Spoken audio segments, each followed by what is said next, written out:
It was obvious anytime Sean Spicer got in front of a news camera or had to do any kind of press conference that he wasn't the brightest bulb within the Trump administration. So it comes as no surprise that anytime Sean Spicer had to attend a meeting, which he attended more than probably anyone other than Donald Trump himself,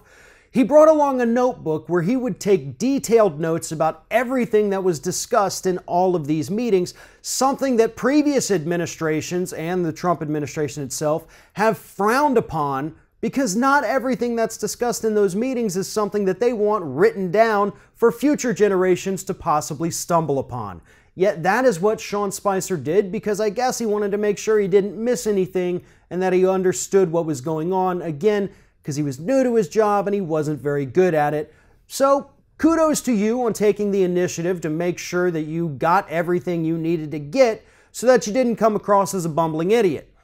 Unfortunately for you, Sean Spicer, those notebooks, and reports say that he has many notebooks full of notes from all these meetings, are now squarely in the sights of the special investigator Robert Mueller, who might be asking Sean Spicer to turn over those notebooks so that he gets a clearer picture of what actually happened behind the scenes at the White House, what was discussed, whether or not Donald Trump was asking people to go to the mat and lie for him, whether he was telling people to stop this Russia investigation. You know, the kinds of things that could very easily be prosecuted as obstruction of justice. The answer to whether or not any of those things actually occurred lies within those Sean Spicer notebooks. And considering the fact that Donald Trump hasn't been the nicest guy in the world to Sean Spicer, and Sean Spicer is clearly trying to rehabilitate his image at this point, he may end up more than willing to turn those notebooks over to Bob Mueller.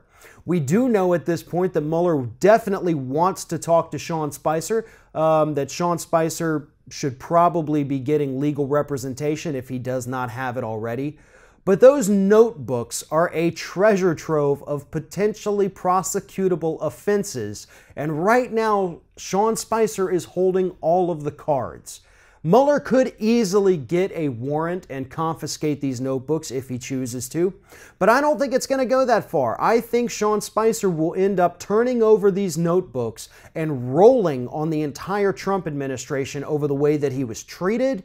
and over the fact that they've caused irreparable damage to his overall reputation. Now, none of this will vindicate Sean Spicer. I mean, the guy pretty much proved for 7-8 straight months that he's a complete piece of crap willing to lie for money. But still,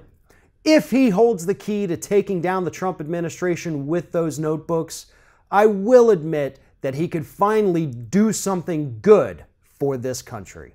Thanks for watching, and if you like what you see here on Ring of Fire, we encourage you to subscribe to our channel. You can see the little subscribe button down there, but if you're watching it on another device where you can't see it, go to youtube.com/TheRingOfFire, hit subscribe, be notified every time we get a new video.